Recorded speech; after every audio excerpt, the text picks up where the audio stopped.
बिस्मिल्लाहिर्रहमानिर्रहीम। अस्सलाम वालेकुम। कैसे हैं आप लोग? उम्मीद करती हूँ बहुत अच्छे होंगे। तो आज मैं बना रही हूँ बहुत ही मज़ेदार सी रेसिपी और ये है सर्दियों की सौगात।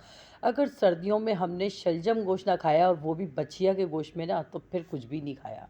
यकीन जाने कि ये सर्दियों में ना शलजम गोश्त बहुत मज़े का लगता है। तो यहाँ मैंने 1 किलो शलजम ली हैं और यहाँ पर पत्ते हैं, पत्ते थोड़े कम हैं। मैंने मज़ीद अभी पत्ते और मंगवाए हुए थे, तो मैंने कहा जब जब तक रेसिपी स्टार्ट करते हैं थोड़े पत्ते और आ जाएंगे। तो यहाँ पर शलजम हमारे 1 किलो हैं, पत्ते हमारे अभी और आने वाले हैं। तो हमने कहा चले जल्दी जल्दी हम रेसिपी स्टार्ट करते हैं। टाइम बिल्कुल भी नहीं था क्योंकि गैस भी चली जाती है, इस वजह से हमने अपनी रेसिपी स्टार्ट कर दी। तो यहाँ पर मैंने शलजमों को अच्छे से छीलना शुरू कर दिया है, क्योंकि मुझे शलजम छील लेते हैं और छील के कटिंग वगैरह करके फिर हमने पानी में भिगो देना है। तो यहाँ पर बस हमने क्या छीला है और छीलने के बाद हम कटिंग कर लेंगे। और इस तरह से देखिए मैंने ये छोटे छोटे पीस कटिंग कर लिए हैं शलजम के, और पत्ते भी काट लिए हैं।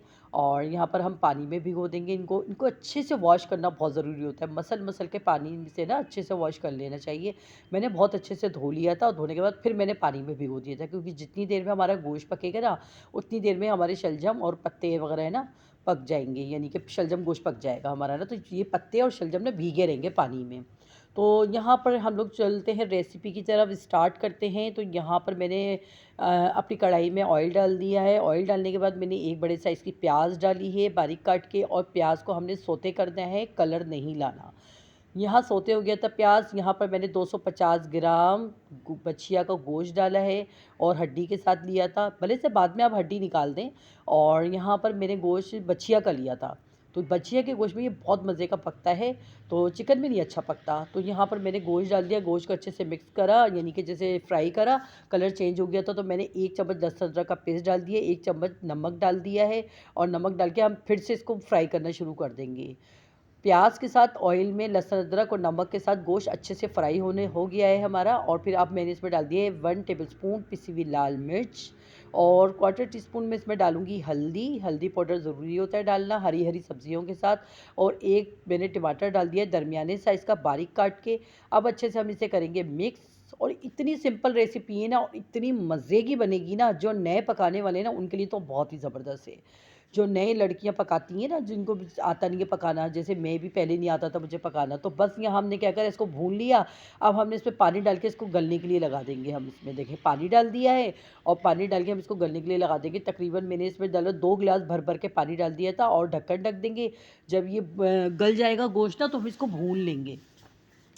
ढक्कन ढक दिया है मैंने, इसको पकाने के लिए रख दिया है ताकि ये भून जाए। तो यहाँ देखें मैंने तकरीबन आधा घंटा लगा था, और यहाँ देखें हमारा गोश्त भी भून चुका है सारा। फिर मैं हड्डी भी निकाल के फेंक दूंगी ना, क्योंकि हड्डी का हमारा कोई काम नहीं रहेगा। तो यहाँ देखिए ये भून गया है बिल्कुल, इसका रोगन सारा ऊपर आ चुका है।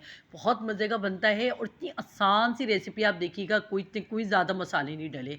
अब यहाँ पर मैंने इसमें शलजम और पत्ते, ये देखिए सारे डाल दिए मैंने इसके अंदर। शलजम और पत्ते डाल के बस मैंने क्या करना है, इसको मिक्स करते जाना है। अच्छा, मैं इसमें डालती जाऊंगी और मिक्स करती जाऊंगी। उसकी वजह ये कि कढ़ाई छोटी है ना, तो डालती जाऊंगी और मिक्स करती जाऊंगी। उससे ये होगा कि थोड़े थोड़े से बुझ बुझ से जाएंगे ना, तो फिर मेरी कढ़ाई में सारे आ जाएंगे पत्ते और जो ये ना मतलब शलजम जो है पत्ते हैं ना। तो यहाँ पर मैंने ढक्कन ढक दिया है। ढक्कन ढक के हमें तकरीबन इससे लगे थे 10 मिनट। 10 मिनट में देखेंगे हमारे सारे शलजम और पत्ते ना सारे, ये देखें सारे बुझ गए हैं। और देखेंगे भुनाई पे आ गए। बस देखिए थोड़ा थोड़ा पानी है, मैं इसको तेज़ चूल्हा करके ना बस भून लूँगी। तेज़ चूल्हा करना है और तेज़ चूल्हा करके हमें इसको भून लूँगी। तेज़ चूल्हा करके ये भुन जाएगा। और ये देखिए इस तरह से बस हमें भूनना है। अच्छा, बहुत ज़्यादा नहीं भूनना है। जैसे क्या करती हैं हमारी ख़वातीन, ये करती हैं कि भून भून के ना सब्जियों को एकदम काला कर देती हैं। ये देखें आप, ये देखिएगा पत्ते भी हरे हरे रहेंगे और वाइट वाइट शलजम भी नज़र आते रहेंगे। ये बिल्कुल टोटली गल चुके हैं, कम्प्लीटली गल चुके हैं, ये बिल्कुल गल चुके हैं। बस अब हमने देखे इसको भून लिया था, और ये भूनने के बाद देखे कोई इसका इतना नहीं, मतलब बिल्कुल भून के ख़राब नहीं हुआ। और यहाँ पर देखे मैंने इसमें डाल दिए है ये थोड़ा सा गरम मसाला, हाफ़ टी स्पून। और यहाँ मैं थोड़ी सी हरी मिर्चें काट के डाल दूँगी इसमें। हरा धनिया आपकी मर्ज़ी है, आप डालना चाहे तो डाल दें हरा धनिया।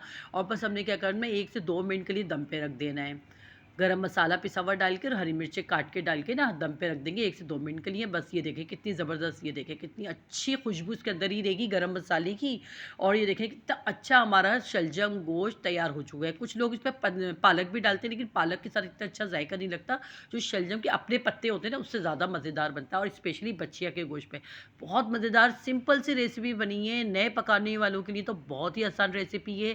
तो मिलते हैं नेक्स्ट वीडियो में अच्छी सी रेसिपी के साथ। जाते जाते वीडियो को शेयर शेयर लाइक कमेंट्स करना नहीं भूलिएगा। जो न्यू है देखने वाले वो लाजमी सब्सक्राइब कीजिएगा। तो मिलते हैं नेक्स्ट वीडियो में अच्छी सी रेसिपी के साथ। अल्लाह हाफिज़।